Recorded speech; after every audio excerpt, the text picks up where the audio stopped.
what I want to get into now is that really practical aspect of like breaking that pattern, right? Because that's where most of us are. We have that negative self-talk. We have the victim mindset. We have the I'm busy, I've got too much going on, I'm overwhelmed, I'm experiencing anxiety, it's that person at work, it's my partner. Like we have that. That's reality of where we are today. Yeah. How do we break that pattern in a way that actually makes a difference and is easy enough as a starting point? Yeah, it's been said that you should meditate for 20 minutes a day. Unless you're really busy, then you should meditate for an hour a day. Yeah, I love that. That's why, by the way, that's why I meditate for 2 hours a day. Yeah. So look, I mean, information is what opens that door. I mean, if you think that your thoughts have something to do with your future, just from a theoretical standpoint, that your thoughts create your destiny, and you think 60 to 70,000 thoughts in one day, and 90% of those thoughts are the same thoughts as the day before, well, then your life isn't going to change very much as long as you're thinking the same way. And those same thoughts lead to the same choices. The same choices lead to the same behaviors. The same behaviors create the exact same experiences, and we anticipate the same feelings or emotions from those experiences, and those emotions are the payoff that drive our very same thoughts. Well, our biology, our neurocircuitry, our neurochemistry, our hormones, and even our gene expression will be equal to how we think, how we act, and how we feel. And how we think, how we act, and how we feel is called our personality. And our personality creates our personal reality. That's it. So the present personality who's listening to this show has created the present personal reality called their life. So if you can latch on to this idea, if you want to create a new life, a new personal reality, you got to change your personality, which means you better start thinking about what you've been thinking about and changing it. You begin to become conscious of your unconscious actions or habits or behaviors and modify them. And then we have to begin to look at the emotions that we live by every single day that keep us connected to the past and decide, do these emotions belong in our future? So most people are trying to create a new personal reality as the same personality, and it doesn't work. You literally have to become someone else. So the principle in neuroscience says that nerve cells that fire together wire together. You keep thinking the same way, making the same choices, demonstrating the same habits, creating the same experiences that stamp the same networks of neurons into the same patterns, all for the familiar feeling called you. And you do that for 10 years on end. You're going to begin to hardwire certain patterns in your brain that becomes your identity. And by the time we're 35 years old, it kind of becomes fixed, right? And psychology used to say that you can't change that, but we now know that you can. So then that kind of box in the brain, that is the habit of ourselves. We're 95% of the time running a series of programs. So then sitting and doing the work, we have to become disentangled from those programs. And so the moment you decide to do something differently or make a new choice, what most people don't want to face is that discomfort. And that discomfort, that uncertainty, that lack of predictability, that unknown is what people are afraid of, because they'd rather live in guilt. At least they can predict who they're going to be than take a chance in possibility. So when a person begins to understand this and you say, well, how long have you been this way? And they say, I've been like this for 35 years. And you say, why 35 years? Because 35 years ago, I had this one event. Well, the stronger the emotion you feel from the reaction from that event, the more altered you feel inside of you, the more the brain narrows its focus and freezes the image and takes a snapshot. And that's called a memory, right? So then forget the memory. Just overcome the emotion, because it's the emotion that keeps you anchored to the past. So that sounds really good theoretically, but when you step out into that unknown, into that void, the body really is in a habit. And when a habit is when the body becomes the mind. Or if you're thinking about that past event and it's producing an emotion, well, you need an image and a feeling to start the conditioning process. So the body's either conditioned into the familiar past, or it's hardwired in the predictable future because it wakes up every single day and runs through the same series of routine actions. So the present moment then becomes the unknown. When people start feeling that discomfort, Jay, they'd rather get on their cell phone and call someone, or get up and say, I can't meditate, or, I have too much to do. They excuse themselves. They return back into that familiar feeling because the body's actually telling the brain.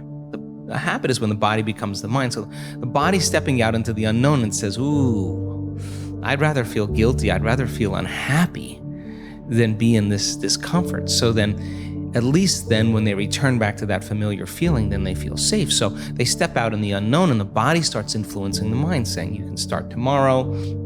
You're too busy. It's your mother's fault. It's your culture's fault. I don't have enough money. This isn't going to work.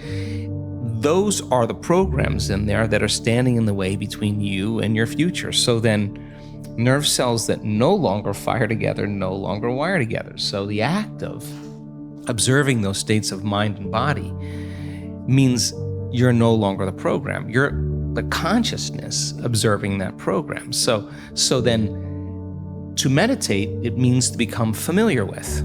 So as you become familiar with those thoughts, you become conscious of how you speak, you become aware of how you act, you notice how you're feeling.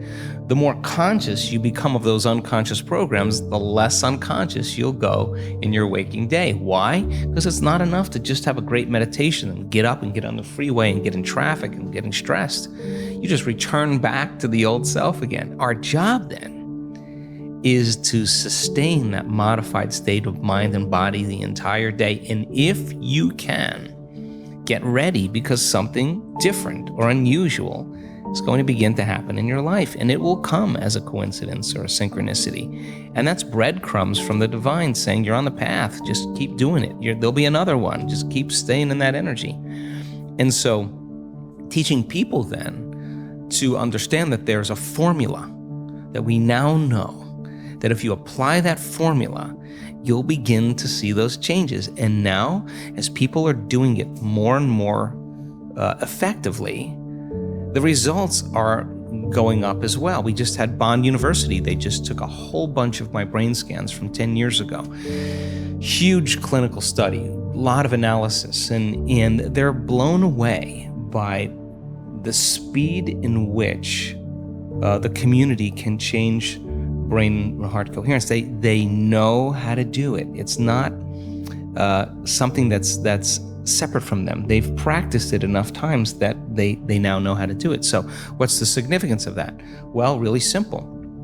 In your life, if you start returning back to the same reactions, to the same people and circumstances, you're returning back to the old self. So you got to stay conscious in your life. And if you're not being defined by a vision of the future, then you're left with the memories of the past, and you will be predictable in your life. So crossing that river of change from the old self to the new self, there's a neurological, a biological, a chemical, a hormonal, a genetic death of the old self. But if you teach people there's something on the other side, they won't give up on themselves. They'll keep going. So there's enough evidence to encourage people. And you can't tell me you're too old to do this work. You can't tell me you're too sick to do this work. You can't tell me you had a turbulent past, or that you're too overweight or too underweight or too out of shape, or you can't even tell me that you've never meditated before. In fact, some of our greatest scans are people who just have never meditated before, that are not trying to do anything. They just follow instructions. So our community now is beginning to understand that it is possible, and they go all in, not 50% in, not 60% in. If we do a week-long event, we got 1,000 people or 1,500 people, and they are all in. And that when they start getting beyond themselves, that first day or second day, once they start getting beyond themselves and that magic starts to happen, then I have no idea. I can't predict what's going to happen next. And it's usually pretty exciting. It's been said that when the pain of staying the same outweighs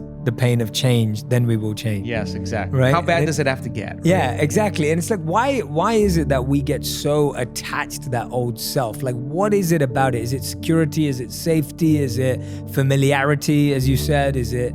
what is that keeps us so attached and so focused on something that we don't even like that much? I think we've been hypnotized and conditioned into becoming materialists. I think that we define reality with our senses, and I think that is one of the biggest delusions. So the fundamental question is, can you believe in a future that you can't see or experience with your senses yet, but you've thought about enough times in your mind that your brain has literally changed to look like the event has already occurred? Now, the latest research in plasticity says that's absolutely possible. And can you select a new possibility in the quantum field and begin to emotionally embrace that future every single day to such a degree that your body, as the unconscious mind, the objective mind, does not know the difference between the experience in your life that's creating the emotion and the emotion that you're fabricating by thought alone, to the degree that you begin to signal new genes and new ways to change your body to look like the experience has already happened. Now, the latest research in epigenetics says it's absolutely possible. Now think about this. Every day, installing the circuitry, every day conditioning the body into the emotion of the future, that your body begins to change to look like it's already happened. Now, this is where it gets fun, because now you no longer have to go anywhere to get it. Now it begins to come to you. You become the vortex or the magnet to your destiny. So then people who come out of their meditation and they say, well, I just focused on my wealth, why isn't it there? Well, you're not that good. If you're asking why isn't it there, you're back to the old person again. Stay in that state for an extended period of time as an experiment, as the scientist in your life, to keep your energy connected to the dream of your future. And then see what kind of effects begin to take place without moving into impatience, without moving into frustration, without starting to analyze why it hasn't happened or when. That is the trap of defining reality with your senses. So you have the thought of your future and you don't see it, then you experience separation. But people who are practicing this work, they have the thought of their future and they feel the emotion of their future. They're still connected to it, right? So that takes practice. And it's just learning, like hitting a golf ball, hitting a tennis ball, dancing the salsa, crocheting, whatever it is. You gotta start out staying real conscious and learning. Then you get good at it and it gets to be instrumental. It gets to be fun. And that's what I want for everybody, that the act of creation should be a blissful, playful, ecstatic, loose, free process. And so I love the idea of people taking time out of their lives to prove to themselves that if they're defined by the vision of the future, then they're not living by the memories of the past. And that's where the unknown exists. So many people, the unknown is a scary place. So they don't see that future because they're used to seeing that future with evidence, with their senses. And you have to be able to get beyond that and stay in the unknown, stay in that discomfort, and then in that moment to begin to self-regulate. Like, oh, I'm starting to feel a little anxiety. Ooh, I'm starting to feel a little frustration. That's the defining moment where your body's going back to the past, because emotions are a record of the past. Or you go into routine again. So you catch yourself. It's a victory. And if you keep catching yourself, those victories add up. And it's not so much about your wealth or your health or your freedom or your new relationship. It's actually about who you become. And so overcoming the old self allows us to become somebody else. And there is that period of transition. I call it the void, where there's just not a lot happening. And you just got to be able to keep going and continuously get to the end of your belief, where most people stop. I just had a fabulous conversation with someone this weekend. Broke through to the other side, and now there's so much magic happening around this person. But she's worthy now to receive it. And that is the key, because the universe only gives us what we think we're worthy of receiving. So we got to become initiated into this and understand that thousands of years of programming that says that we have to change things matter to matter, in three-dimensional reality. And it will take time, but to begin to connect to that resource called the quantum field and create from the field instead of from matter, there's a lot of unlearning that has to go on. Absolutely. And when you're catching yourself, what are you doing? Are you writing that down? Are you noting that down? Are you making a mental note? Like, practically, what is someone having to do to, once they catch it, then how do you deal with that emotion and anxiety in the moment that feels so heavy, that feels so real and trapping? And like you said, I was at the Facebook headquarters in Menlo Park a couple of weeks ago. I was testing out their new Oculus range of virtual reality. And all the studies behind virtual reality show now that you feel the same experience of hanging off the edge of a cliff in virtual reality, and your body displays the same symptoms as they would if you were actually hanging off a cliff. So just showing how imagination does mirror the other way too through virtual reality. But how that feels so real. Like our body gets, when you're stepping out off the ledge, you're doing it as if it's reality. And so that anxiety feels so real. What do you do after catching it? What happens to that emotion? Well, just like anything else, Jay, I mean, it's just like hitting a golf ball and you get back into a bad habit again, You have to really begin to mentally rehearse. Like, so you ask yourself at the end of your day, I do this every day. How'd I do? How'd I do today, bro? How'd you do? Did you do good? Where'd you fall from grace? What was it that caused you to go unconscious for the rest of the day? Like, what was that moment? Now, if you're a student of life, you'll begin to contemplate, well, it was that person that said that thing, then I reacted, or I got this email, or things didn't go my way, and I started feeling angry or frustrated or fearful. The next time that happens, how could I evolve my experience? Now, you may have to search for some answers of the best model to build, or you may actually have a long contemplation and start to go, God, the next time that happens, I think I'm going to do this, or I'm going to do that, or I'm going to plan my behaviors. And the act of closing your eyes and rehearsing what you're going to do begins to install the neurological hardware in your brain to look like you already did it. Now the brain is no longer a record of the past. Now it's a map to the future. And if you keep installing that hardware, the hardware will become a software program, which means you'll just start acting like a happy person. Why? There's no magic there. You installed the circuitry. So that's more important than the news. Right. It's more important than answering any email or any text. It's more important than talking about your past or some dinner. If you can begin to just think about how you're going to do it differently, that's the building process neurologically already. So now you have to get conscious in order to do that. And it takes some time. That means you got to shut your cell phone off. You got to close your door. You got to take a break from everything out there and begin to practice. And so by experience then, you start noticing, oh, here it comes the frustration, or here comes the fear.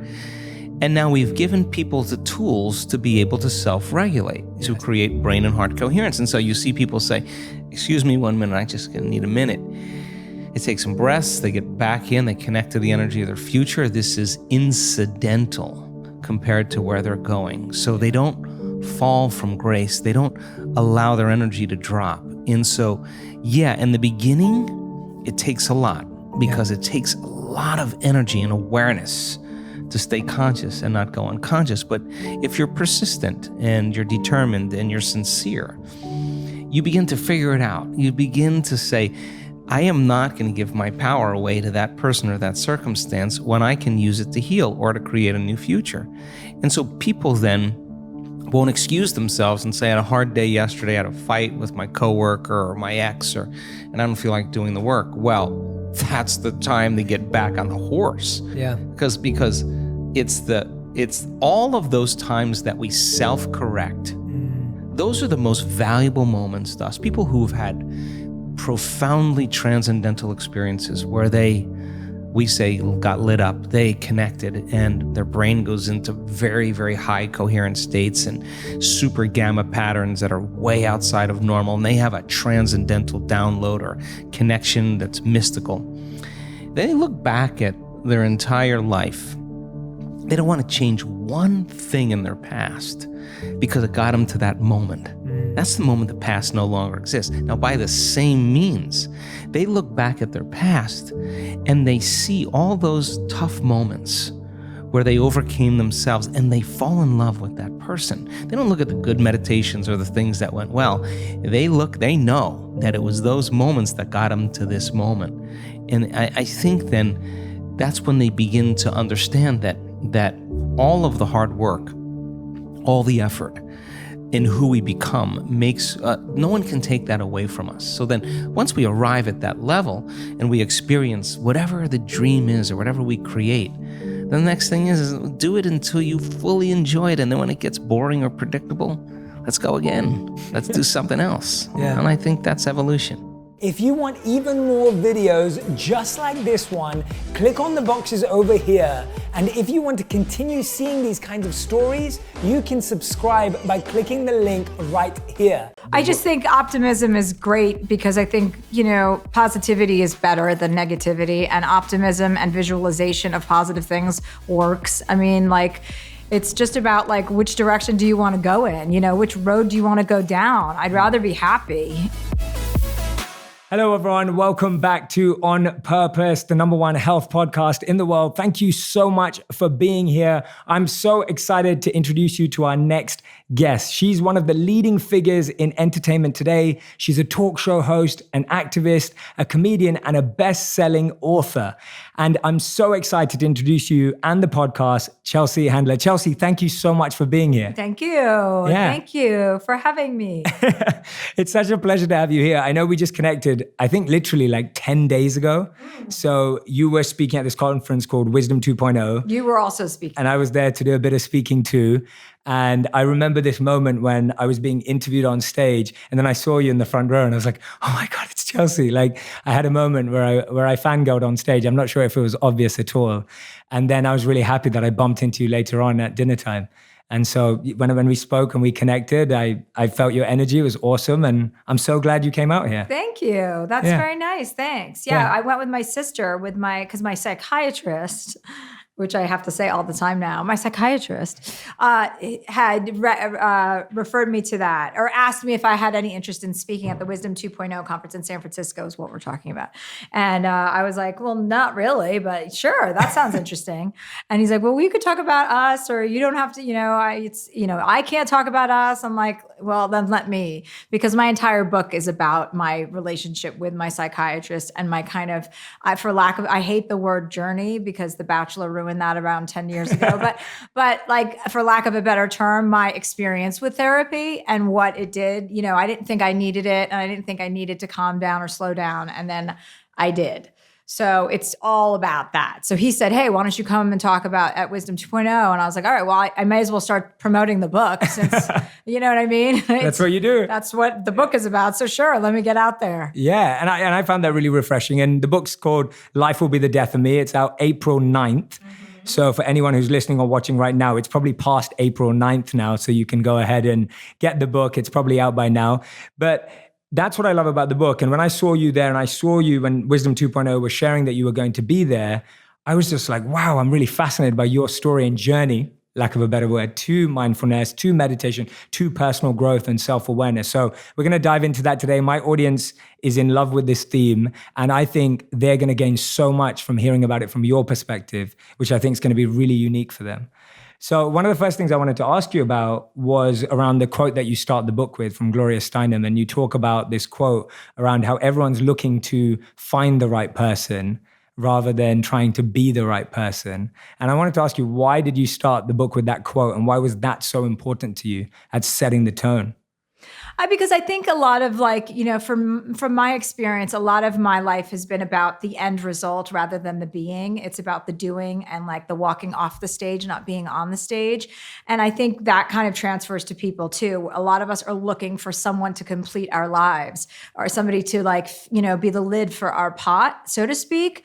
So for that theme is very important to me because I'm always been very fiercely independent, almost to the point where it's no, when I'm going to reject everyone, so nobody gets to reject me, and that, so I have that kind of opposite. Like, I can do everything. I can handle this. I don't need help from anyone. So I relate to that theme because it's the opposite of what I feel.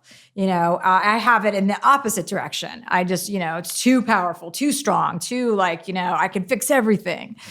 And I don't need a man. I don't need you. I don't need a family. I don't need anything. So, I think those are themes that we all have. It's one or the other for most people, I think. Mm-hmm. Yeah. And when I was reading through your book, one thing I found is that it's so open and vulnerable and honest. And one of the things that reminded me of is this beautiful Banksy painting. I'm not sure if you've seen it. And it says, be with someone who makes you happy. And this little girl has crossed off the with, and then it turns into be someone who makes you happy. And it's a beautiful principle. And I think starting with that is such a powerful point and it's a powerful message to everyone reading the book, because you're so right that we've just never been taught to get to know ourselves. Like, one of the things I always talk about is how we've never had a moment to take a meeting with ourselves, even though we have meetings with everyone throughout the day. Yeah, I think that's important. I think, you can lose the plot a little bit. We're always into doing and what we're achieving instead of figuring out what kind of person we're behaving like while we're on that road, or to actually take the time and look outside your lane and look at other people's experiences and how they're unlike your own. Like, not many of us have the luxury to even do that. People are just trying to scrape by and so if I have the luxury to do it, I better do it. I better do that work. If I can afford to go see a psychiatrist for a year, then I'm going to be a better human being at the end of it, which is what I kept telling myself, even though it was painful. And, I didn't want to talk about all these things that I didn't think had a real impact on my life. I thought it was the past and I'm strong and I'm successful, so it doesn't matter. It doesn't, if I'm in pain from a 9-year-old injury of my brother dying, if I'm in pain from, my father's reaction of my brother dying, all of these things that build up, and you kind of have I know I've had the veneer, it doesn't matter. I'm cool with it. It does matter, and it is a deep injury. And until you really repair your own injuries, you're not very useful to other people. So if you want to have a meaningful existence or life, and I want to do things that are impactful and make change, then I need to get real about it, And so I had to get real with myself, which I thought I'd been being real forever. And then I was like, ugh, gross. I have to unpeel this. It's such a cliche also. Me, turning at 40 and going my midlife crisis and all of this kind of identity, kind of discovery, what my identity is and my identity crisis. So it's all blah, blah, blah, blah, blah. But I figure, you know what? I've made a career out of oversharing. This is something worthwhile because not everybody can afford it. So we all are recovering from some injury we had, as a child. But there's a part of me that's very cynical and that's very much a realist. So I have a hard time with a lot of this LA mumbo jumbo, and spirituality can stink of mumbo jumbo a lot of the time. So, that's why I had a hard time with therapy, because I thought it represented that. Navel gazing. After I have a show and books about me, I'm going to go talk about myself for 2 hours. What kind of loser am I? So that's, it was all about ego. I can't, it's too much. You know what I mean? Yeah. I'm a narcissist. Yeah. And we all have different excuses. You're sharing some of the ones you have. And I think we all have excuses, whether it's to see a therapist, a psychiatrist, spirituality, whatever it is. And I want to dive into everything you just said, but I want to go back to what even opened you up to the fact that, like you're saying, you had all these excuses in your head. You had the ego, the narcissism, all of these things that you talk about deeply in the book. What allowed you to go beyond that and say, okay, no, I really need to do this, and then stay committed? Because you say when you first started meeting therapists and psychiatrists, you were just sitting there lying to people. And I'm not sure how many people actually go out there and are paying people to lie to them, which seems like a crazy thing to do. But how did you get beyond that last one, then find someone that you could? Well, I interviewed him on my Netflix show, my last show on Netflix. I interviewed him about adolescent brain development. And he was very smart and literal, and he spoke in ways that I could talk about the brain in a non-emotional way. So I took that as my invitation to kind of discuss the brain with him. So when I realized I had to go see somebody, it was after the election, and I just had such outrage, and my anger was at a 10 all the time, and I couldn't work. I couldn't focus on anything but the news and this 24-hour spin cycle that it created. And I just was like, oh my God, I have to harness this anger into something powerful and good, not this. I can't be this way all the time. And they were like robbing me of my life, this administration, and I allowed them to. And I was like, no, I'm not doing this. So I went, there for that. And what I uncovered through seeing this psychiatrist, because for the first 3 sessions, all I did was bitch and moan about Donald Trump. Like I was paying somebody, this money to listen to me complain about him. And I got a lot out of it. I would have paid him more. But after 3 sessions, like we started to get real and started talking about what Donald Trump's presidency represented to me, which was an unhinged childhood when things were completely out of control. So for the first time in my adult life, things felt completely out of control. And it reminded me of my brother going off and saying he was going to be right back and dying. That was the other time my life was out of control. So that's why it triggered all this stuff on me. And so talking to somebody and having somebody who has a degree in, psychiatry and other things, telling you, hey, don't minimize an incident just because you weren't raped or sexually assaulted. You have a right to be in pain. You lost your brother. That's painful. You probably haven't matured much beyond that emotionally when it comes to men from 9 years old. And I was like, no, that's exactly what's happening. I'm a 9-year-old when it comes to romance because my brother was like my crush, he was the oldest, I was the youngest. And once somebody said that to me, I'm like, oh my God, is it that obvious? That's how basic this all is? I answer, yes, it is. And if you don't, ask questions like that or admit it to yourself, then you're just kind of masking pain. So I loved what you said there, because it's almost like giving yourself permission to feel pain.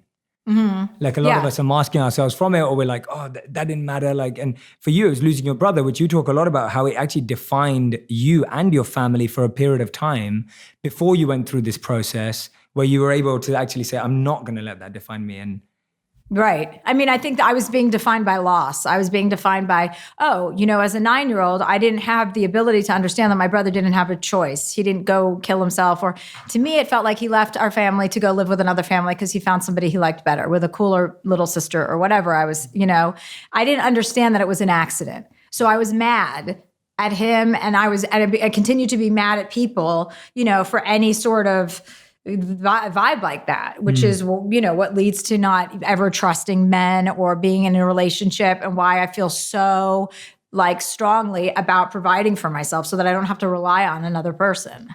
How did you start revisiting these moments in a constructive way? When I hear you speak, it's like you're able to find the patterns, you're seeing the parallels. Obviously, thanks to your psychiatrist, you're able to see that this event could have sparked this. How does someone re-look at their life constructively as opposed to destructively? Because it could feel like I think the reason why we shun away from these things is because we're scared of diving back into a past experience and having to make sense of it. Yeah, if it's really painful, you obviously need a professional, because a lot of people aren't willing to, or capable, I think, or have the vocabulary to access your pain. You know what I mean? At 9, something happened to you that was traumatic when you were a child. You don't have the vocabulary to articulate that pain. So that carries with you to adulthood. And as an adult, you still don't have the vocabulary, 100%. Even though you do. So I think that you just have to really know that unwelcome thoughts are great things to explore.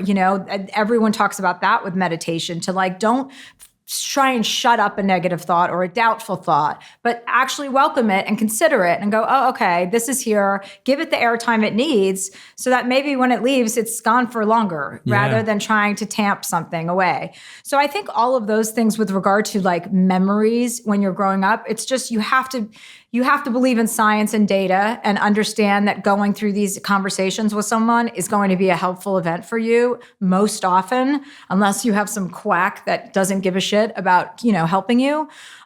So I think most people are in this business because they want to help other people. So I think it's important to think about the memories you don't love. Don't obsess about them, but give them the respect that they deserve so that maybe you can sort them out. Yeah, I think around a year ago, I completely agree with you. I made a video called How Meditation Made Me a Bad Person.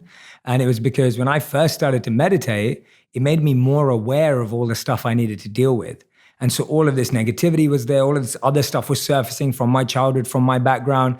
And so the video was all around that principle around like, it's not like you meditate and you feel great straight away. No, I totally can relate to what you're saying because like I said this to my doctor. I said, hey, listen, now that I'm meditating like 15 minutes a day, I mean, and this is hard for me. Like I'm not into meditation the way I want to be. I want to get it because I know it's right and it's going to help. And I've already seen small signs of it helping with my patients and, setting an intention for the day and, yada, yada, yada. But I think like when you do, I think sometimes when you're addressing the very issues you have, the opposite side of those things becomes louder than normal because you're now more aware of your behavior. So that din gets a little bit louder and you're like, wait, I'm doing all the right things. Why am I having doubtful thoughts? Why am I having negative thoughts?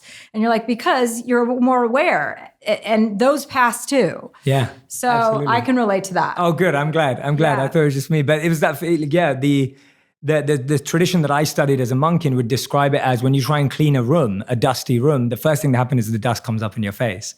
And if it was clouding, it doesn't feel comfortable. It's uncomfortable because you're trying to clean a place that hasn't been cleaned for a long time. Right. Or hasn't even been seen for a long time. Yeah. But I love what you talk about in the book. You talk about us building bubbles. And I like the way you describe that because I do think, and you've mentioned the LA bubble a bit already, but it's like we live inside a bubble. And then we all think we don't, but everyone has their own bubble. And then we're living inside multiple bubbles. Mm-hmm. Tell me about your experience when you started to recognize, you're like, oh, wow, I'm in a bubble. And then how do I break this bubble? I think, again, with the election, it was like when all of this, like this racist stuff was like coming to a head, for me, I really thought like that we had gotten somewhere. Like I was naive. And it was, that just was another example of the bubble I live in, is that I couldn't believe it. And meanwhile, Black people are like, it happens all the time. Like, why are you guys surprised now? Like, why are white people not better allies and advocates to people of color? And that's what I spent my time doing last year, reading books, like James Baldwin and Ta-Nehisi Coates or however you say his name, I always screw it up. But, like really just thinking outside of my own experience, because clearly I'm part of some fucking lucky club because I don't have to, worry about what I'm going to do next. Even though I do, I can pretty much do whatever I want. And you have to realize that's a rarefied experience to have. And I just thought I deserved it for a really long time until I really started to be like, okay, scared about what was happening in the world and looking around. And I'm embarrassed that it took that long. I have so much respect and admiration for you for having to do that at that stage, like right now in your life, because I think it's wonderful that when I hear you speak, it's like I recognize the judgment you have on yourself and just like, know, I know how much you want to change. And at the same time, I'm just like, Chelsea, no, thank you. Like, thank you for doing this. Because I think that what it's showing is that it's never too late or too early. It's never like, oh, you're too far gone or you're not. It's not this process of like, oh, I wish I learned this when I was a kid. It's like, no, I'm going to take responsibility now and I'm going to change it now. Mm-hmm. And I think that's so refreshing. I think it's going to help so many people. Thank you. So from my side, I'm genuinely just excited to see your journey be a catalyst for so many people to just push out of their own complacency, me included, and all of us to look beyond that. Well, that would be great. I mean, can you imagine? I start a movement. I think you can. I believe Embracing your grief. I believe. Is that what we're going to call it? I don't know. Can we come up with a shorter title? Catchier one, Embracing maybe? your grief. It doesn't sound like an upper. No. So I'll think of something else. We need some good marketing title. I mean it. Like I'm not just saying it. Like when I see you talk about this story, when I see you share this message, I get so excited and activated. Oh, because there's so many people watching you, they admire you for so many different talents that you have.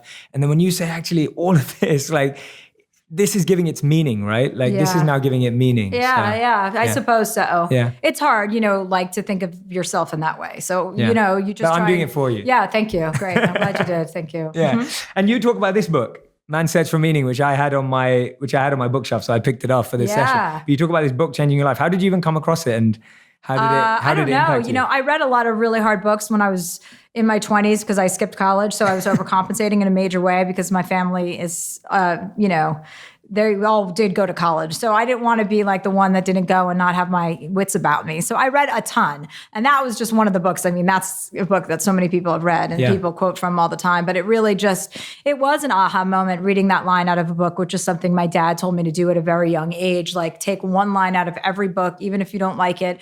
And that that you take with you in life, that you think about, you know what I mean, and contemplate. And, you know, when I was a kid, I was like, oh, please just shut up. Like I would just make up lines, you know, out of Anna Karenina. I'm like, here, this line right here. But that book was the first book that I saw the line. And it was, you know, stop asking what life expects out of you and start asking, stop asking what you expect out of life and start asking what life expects out of you. Something along those lines. Yes, that's it, yeah. And I was like, wait, what? I was like, wait, what's life expecting from me? It's like you grow up and you think you want, and you're greedy and you want this and you want success and you want money and you want happiness and all of whatever you want. And I never thought, what is life expecting from me? I'm just like, they're lucky to have me, was my attitude. I'm a blessing to the world. Right. Yeah. And then no, I love that. And that is a beautiful piece of advice from your father. Like I think everyone who's listening or watching the podcast right now, make sure you do that, because I think so often we feel like, oh, I have to finish a book to understand it.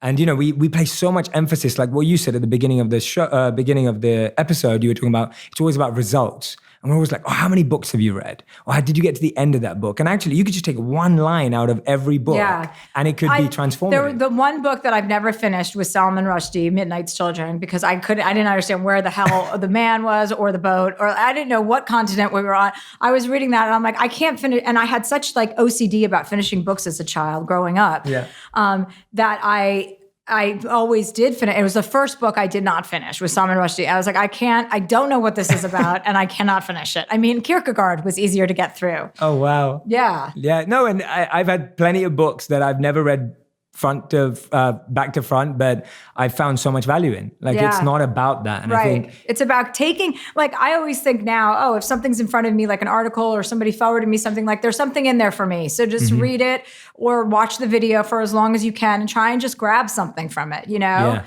absolutely. So sometimes it's like really kind of people are putting stuff in front of you. It feels like, oh, wait, you're supposed to see it, you know? Yeah. And I'm not into all of that stuff, but I definitely think that their energy makes a big difference in this world. It does. And I'm really glad you said that, because I love how in the book, and I share this with you because I'm born and raised in London. I grew up as a complete rebel until the time I was 18. Most of it still lasted till 22 when I became a monk finally. But I started off in a very unspiritual environment, was never fascinated by spirituality or anything of that sort. I studied behavioral science at business school. So the brain and the mind for me is where I come alive, and love talking about research and all the rest of it. But I love how you call out the superficial use of the word gratitude, universe, crystals, for the sake of it, not offending anyone. But I like the point that you make very strongly, that that's not really it. And I kind of feel like what disservice do you think that does to this wisdom that you've now opened up yourself? Because I guess you and others may have been pushed back by that kind of language. Yeah, I definitely have been. Yeah. But I mean, that's LA. I think LA is very specific too. You know, it's not like, you know, people think that, it is a turnoff in a way. For me, it certainly was. It was a turnoff for like therapy. I just group it all together, you know, therapy, crystals, colonics, like, no, thanks. I'm not into any of it. We hit all our crystals before you came in today. So like, I just don't, but I'm sure, catch me in 2 years. I'll be like, you know, shoving crystals up my ass. I'll be like, this is amazing. I love it. I mean, I've definitely gone down the road of every trend and fad in LA. I mean, some a lot less than others. You know what I mean? Which ones have you got into? Like, you know, I've tried, I mean, I haven't gone off the deep end in the way that my, like, you know, girlfriends have, but like I've, you know, cleansed for 5 days or, you know, fasted for 5 days. I've done, you know, diets and all sorts of things. I mean, I guess I don't have the stick-to-itiveness that my friends do with this stuff. But I usually lose interest like 2 to 3 days in, when it's like something silly or I'm drinking charcoal or, you know what I mean? Like, yeah, that's for whitened teeth. Is that what it is? No, What's I'm charcoal? not sure what it's for. Okay, I think it's for a colonoscopy, so I have no idea why I would be drinking it at home. But there's just a lot of things in it, you know, like healers, you know, that's a great thing, but it's not as big of a community as people make it out to be. You know what I mean? There are real healers and then there are not real healers. And there are, you know, all sorts of varying degrees of bullshit in this town. Yeah. So it's just important to make sure, you know, like you're not a moron. And how have you separated that? Like, how have you gone through it? Because I think that's useful. I like what you're saying right now. I think so many people will agree with that, especially people who've come across the community, the tribe, the space, whatever it may be. What's been your way of just calling out stuff and saying, that's not real, that doesn't work? Well, I don't really call it out. I just, it's like, whether it works or not for you is up to you. So like, if I had a better attitude and a less cynical attitude and I went to a psychic and I wanted to believe all of it, then great. I could live in that hubris for the next 5 days and maybe it's real or not. But like, I don't want to do that anymore. Like, that's not a good use of my time. I don't think that I need, you know what I mean? Like, there are things that I find interesting. I don't call it out. I don't want to put people down for what they believe in. I mean, unless they're, ridiculous friends and I could just say it to them, which usually I try to do, but I try to do less of now.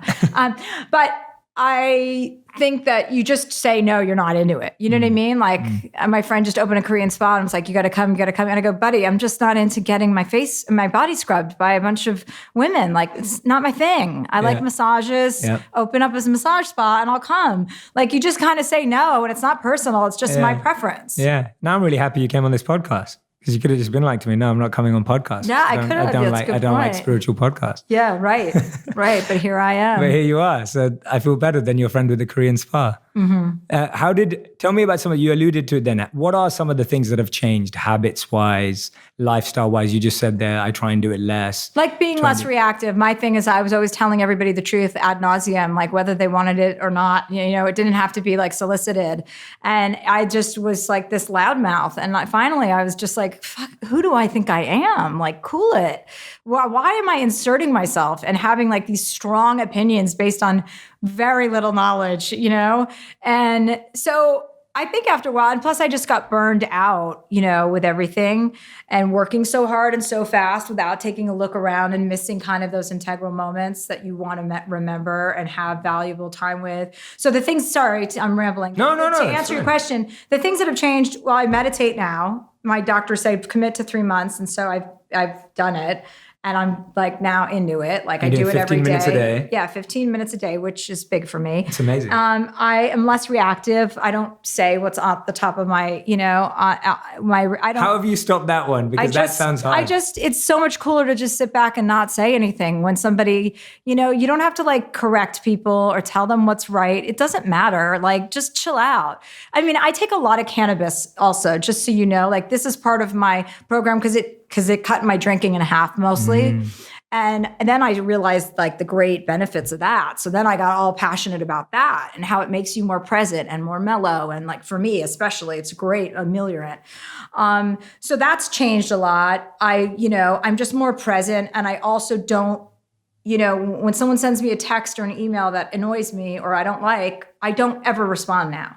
Like I used to just be like, sitting there typing angrily on my phone. And it's like, it's not a hot look. So just cool and shit, like, cool it and relax. And that's my attitude towards everything now. Yeah. So between the meditation, the cannabis, the therapy, I mean, I'm killing it. I love it. You're killing life. I love it. No, that's great. It's awesome. We all know that life is made up of habits and what we break it down into. And you're only going to let go of bad ones when you take on new good ones. So it's nice to see that. And yes, 15 minutes is huge. And it's also, it's great to recognize when you feel like, if I feel like I'm losing my patience, I know myself now. And I'm like, okay, either remove yourself from the situation or get your shit together. Yeah. Like you're not going to snap at a person. You're not doing any of that, Yeah. So that's good. It makes you feel like an adult more, which is I feel like I've never had in my life. I love that. Yeah, no, I completely agree with you. And we still all have our moments where we do snap or we don't react the way we want to, etc. But it's a marathon, right? Or you leave your therapist and get down, to the parking lot and get into an argument with the guy who's parking your car. Yeah. I mean, that's happened to me where I've been like, you are such a fucking asshole. Meanwhile, 2 seconds ago, I'm like, meditating with my psychiatrist. And he's watching from the window and shaking his head. Yeah, but I said that. I remember telling him, I go, oh my God, you should have seen me. I go, I left there and just got in a fight with this guy in the parking lot. And he's like, well, at least at least you're identifying it now. He goes, 2 years ago, you would have done that without thinking twice about it. Like, next time, don't do it. Yeah, we undervalue just identifying. Right? We undervalue that. So. We undervalue that because we want to skip from doing something bad to never doing it again. Yeah. And the point in the middle is identification and recognition and acknowledgement of a mistake we're making. Yeah. And that's like such an important step. Yeah, I agree with that for sure. I think identification, awareness, and modification is an acronym that my guy Dan taught me, which is, identifying the issue is half the battle. And then, you're aware of it and then just modify it. Just don't react. Don't do the thing that you do every single time. Do something different. And then before you know it, that's your habit. Yeah. And that's rehabituating yourself to like all the positive things. For sure. Yeah. Identification, modification. No, come on, keep up. No. Identification, awareness. I am. Okay. Modification. Oh, I am. Yeah. I like You're that. Not ready yet. I'm not ready. I'm not ready. Oh no. This is good. Look, you're sounding like a psychiatrist now, but you just told me you're not ready. That crushed my self-esteem. What a pivot for my career. I know. Like, now I'll be giving grief counseling therapy sessions with absolutely no degree. But on TV. Mm-hmm, right. But on TV to reach more people. Exactly. It may work. It may not work. A televangelist. I love it. And with this book, I mean, writing it must not have been easy, I feel. It wasn't hard. It was, I welcome that kind of like, I like a challenge. You like challenging yourself, right? But yeah, I was definitely in a lot of different parts of the world, crying in airports or on planes, writing it. And even rereading it, it still is like hard. Even when I did the audio recording, it was hard. And so I'm doing this tour and I'm going around the country to different cities. And I'm doing, instead of doing stand-up, I'm having a different celebrity in each part of the country interview me. Somebody who's like Sean Hayes is doing Chicago, Natasha Lyonne is doing New York City, and so on and so forth. So yeah, and if you come to that, you get a book also. Oh, nice. So it's that. livenation.com. You can buy tickets for that. It starts April 11th in Boston. Oh, I love that. That sounds fun. How many cities are you doing? 20. Oh, wow. Yeah. Okay, brilliant. That's going to be a lot of fun. So yeah, wherever you are in the US, you can head over. Are you doing anything in UK as well? No, not the UK. Okay, not the UK. Sorry, guys. Not yet. You're not ready. You're not ready. Everyone in London, England, you're not ready. Yeah, that would be a real wake-up call in London. I know. People Can you imagine that? Therapy? You think you're cynical. The cynicism in England is huge. Yeah. Like, having grown up in London my whole life, like the amount of cynicism around self-growth, personal development is huge. Like one of the things that I found refreshing when I moved to New York 2.5 years ago now, and then when I moved to LA, was so many people would say, I was just with my therapist the other day. I've never heard that in my life living in England. Like, that's a big cultural difference. Yeah, for sure. Just in terms I have a British friend who lives here, and she's like, oh my God, she's like, oh, everybody's all therapied out here. Yeah. Yeah, meanwhile, cut to, she'll be in therapy. And within she's not yet? Inside of 2 weeks. She's not yet? Oh, no, she is. Oh, she is. Okay. She is. Yeah, it seems to be positive, and it's about finding that right person. That's how I've always felt about it, that it's finding that right person. And then it's just waiting, I guess, till you feel you can be honest with someone. Yeah. Right? Until you keep lying. Yeah. But okay, so one of the things I want to talk to you about that you bring up a lot in the book is this feeling of what empathy really is, and how so often we think we're showing ourselves crying for other people or feeling for other people, but really we're just doing it so that we can be seen that way. Well, right? Some people, no. Yeah. I mean, I don't speak for everybody, but for me, I was sympathetic, but I lacked empathy. Like right. Explain the difference for us. Sympathy is like if you see somebody, a homeless person who needs money, you give it to them. But empathy is actually thinking about what it is like to be a homeless person asking for money, like putting yourself in that person's shoes. So I'm great at showing up in a crisis and being like, a fixer and doing all of that stuff. But I was never really considering what that person was going through. I want to do the Band-Aid and fix them up and patch them up. And I want everything to be back to normal because I, know how to fix a bad situation because of my brother dying. So that led to me to kind of never think of empathy. Like I had to ask what the distinction was as well. And so it's eye-opening. And once you identify again that you don't have something or that's not your muscle that you've been using and you look out for it, then you're already in, you know what I mean? You're already so much better off. You just have somebody tell you. I was so excited when he told me like these things that I was missing. I'm like, okay, great. Where do I get it? Like, do I buy it or like what, or do I, build it? And so that is great. What's great, the powerful, the power of the human mind and how you can create stuff that you have a deficit in, so to speak. Yeah, I love how the book oscillates between playful and profound. And I was wondering how the comedian in you has transformed through this journey.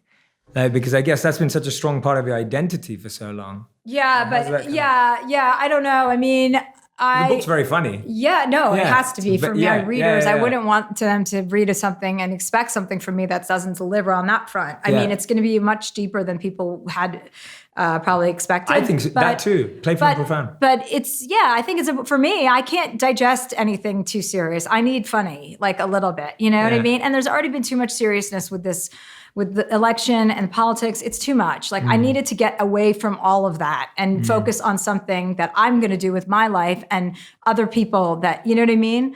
Like I want to really do something and make a difference in a way. So it's about that. And yeah, it is a challenge that we fill our lives speaking about, thinking about, and gossiping or talking about something that we don't like. It is funny how that just evolves so quickly. We like the negative. Yeah, we just find that every one of our conversations, every one of our meetings ends up being about what we don't like. And hence we're not building or putting energy into anything practical. Like you're saying, you needed to get away from it. I mean, that's one of the things. So a lot of people say to me, like with the videos I make online, like, why do you think that's working or whatever in the last couple of years that I started making content? And a lot of the feedback I think is because people want to move away from everything else that they see on social and everything that they see on the news. Yeah, and they're looking for alternatives. Right. Yeah. People want alternatives. I mean, there was just a stat that came out about Alexandria Ocasio-Cortez getting more Twitter, and all of her bench tweets are positive, and they did some, saying that she's getting more attention than Donald Trump for all the positivity she's creating versus his negativity, which is good. Great. Let's go with that. Yeah, let's go with that. Absolutely. That was the article I was sharing as well, that Inc. did that piece on the 777 million Facebook posts of 2018, and the most popular ones were all positive. They were all uplifting. The top 500 were not full of the negativity. So it shows that there is a shift in humanity. Like we are changing as a whole, not just you, but your change is very... Well, I don't think we're changing. I think people are inherently good or inherently bad. And agreed. I think there's more good than there is bad. I mean, I'd like to think that. But I also think that it's just more exposed now because we have the capacity to make these videos that you make, so well. Like people they can spread the love and share the love, and they can spread the hate, and they can share that too. So it's just a matter of which one has more people. So let's get everybody on the right side of things. Let's shift. So this book's going to do it. No, We're going to make more videos. Yeah, this should change everything. This should change everything. This book is going to define, But it is hopeful. It is hopeful. Like I don't know how you see it now. Like having gone through the process, where are you at with how things are now, and how's your viewpoint changed? Well, I think things are moving in the with regard to the state of politics. I just think optimism is great because I think, positivity is better than negativity, and optimism and visualization of positive things works. I mean, it's just about which direction do you want to go in? Which road do you want to go down? I'd rather be happy, than pissed. Yeah, absolutely. Yeah, I think for me, it's that feeling of being activated and energized to be a part of that change, to try and push forward, do something different, which I see, and I know we're joking 2 seconds ago about this book changing the world, but it's still someone like yourself taking a stance to say, I'm choosing this side. I'm going this way. And I think that's important. I think the more people that choose to do that with their platforms and everything will help people move that way, because it's you verbalizing your choice to everyone, which you could have just made to yourself. What made you want to do it for everyone else? What made you want to articulate this to other people? I think my just experience with my therapist, I thought, I was taking time, the year off, and all I was doing was campaigning for people or throwing fundraisers at my house to try and, flip the house in 2018. So during that time, I was like, all right, I'll go to therapy while I'm doing it. And then after a couple of months, I started writing stuff down. I'm like, wait a second, this could help people that can't afford to do this. This could help people who have that childhood pain that they can't unlock and they don't know why they're failing at things in their life as a result of it, or how it's in fact, impeding themselves, their growth. So then I started writing it, and I was like, oh, this is really personal. No one's going to want to read this. It's too personal. It's it's a bummer. It's there's a lot of death in the book. And then my editor just kept pushing me. She's like, I think you need to just write what's happening with you right now. Write it all. I don't care if I'm like, this is going to be a death book. No one wants this. And she just kind of pushed me to do it. And then through it, I was like, this is exactly what I should be writing about. Oh my God. And then I was like, oh wow, this is going to be something people can look to who don't, who have the same feelings. Since I wrote it and since I recorded the audiobook, I've heard 2 other people just in passing, people I didn't know, with the same identical stories as me. So I can't even imagine how many people are out there. 100%. And I think that's so true that when we put out a story, it attracts that community together who have that same story and experience, which we think often that we're the only one who are having that experience, but it is shared. It is a shared experience. Yeah, it's shared. And that's where the strength comes in. You know what I mean? That's such an energy attraction because people are so into, commiserating with other people and finding out that they're not alone. Like no one is alone. What you've experienced, someone else has experienced. Such a powerful point. Yeah, so true. Never feel alone. Yeah, there are so many people going through the same thing. And I mean, the book does focus on, have a lot of death in it, but also you dedicate 2 chapters to your dogs. Oh, yeah. And I thought that 3. I have 3 dog chapters. 3 dog chapters. Yes. Okay, 3 chapters. 2, the brother and sister only deserve 1 chapter, plus they're assholes, so they don't get their own chapters. But the other 2, yes, God rest their souls. They deserved it. Chunt for sure deserves his own chapter. Yeah. Tell us about how much joy they've brought into your lives. How long have they been around? Oh, I have these 2 idiot dogs now. They're like a brother and sister named Bernice and Bertrand. I did not name them. So obviously I like chow chow mixes. So I went to a shelter north of LA, like 2 hours north, and she had a bunch of chow mixes. And then she's like, but I have a brother and sister named Bert and Bernice. And I was like, I don't even need to see them. Like those are my dogs, bring them to me. And then she's like, oh, we have to do a home inspection. And I thought, what? Oh my God. You don't really, but I thought, I would let you go through my taxes with a forensic accountant if it meant I could have these 2 dogs named Bert and Bernice living at my house. They're like little lions. And I can't wait to see them. Yeah, he's a big fat baby and she's a big fat bitch. So I'm happy. Yeah. They're very challenging. They love my cleaning lady. They don't want to be alone with me. Oh, wow. Unless I'm in a car, and then they'll go anywhere with me. So that's how I have to lure them. It's been a real bait and switch operation at my house. Oh, amazing. And my nephew moved in, and he's got an Australian Shepherd. So we have 3 dogs now. Wow. Yeah. Wow. Do you think they're any, do you have any thoughts on like dogs' positivity? Yeah. Well, they're positive for sure. Yeah. Good friends. Yeah. I mean, I like people that like dogs. Right. Nice. I like little dogs. It took me a while because growing up in an Indian household, the closest thing you have to a pet is a fish, which I don't think really counts. And then when I moved to the US and I had so many friends who had dogs, I was like, oh, okay, now I'm going to figure out which types of dogs I like. I like small dogs. Yeah. That's kind of where that's good that you know that. Yeah, I know that. I'm self-aware. I'm identifying awareness and then modification. I'm going to remember that now. I really like that. So now that I met you at Wisdom 2.0, which I believe is a wonderful conference, it was such a pleasure to meet there and speak there. I'm excited to see you be in those places, but also in the places that you are, where you do have your presence already, sharing this message. I'm so excited for the book to be out. We're recording this a bit before the book's out, but I'm so excited for the book to be out. I'm so excited to see how it helps and affects and supports so many people. And I'll be cheering on, meditating from the sidelines for its success. Oh, thank you. And for it to meet a lot of people. But is there anything, Chelsea, I always ask this, is there anything I haven't let you share or you feel like I missed or you're like, Jerry, you didn't let me share this. I really need to say. No, I feel like I've shared. Okay. I feel like we're good, right? Amazing. Awesome. Yeah, no, so do I. I think you shared beautifully. Thank you so much for being open, vulnerable, and sharing so beautifully on the podcast. Thank you so much. Thank you. If you want even more videos just like this one, make sure you subscribe and click on the boxes over here. I'm also excited to let you know that you can now get my book, Think Like a Monk, from thinklikeamonkbook.com. Check below in the description to make sure you order today.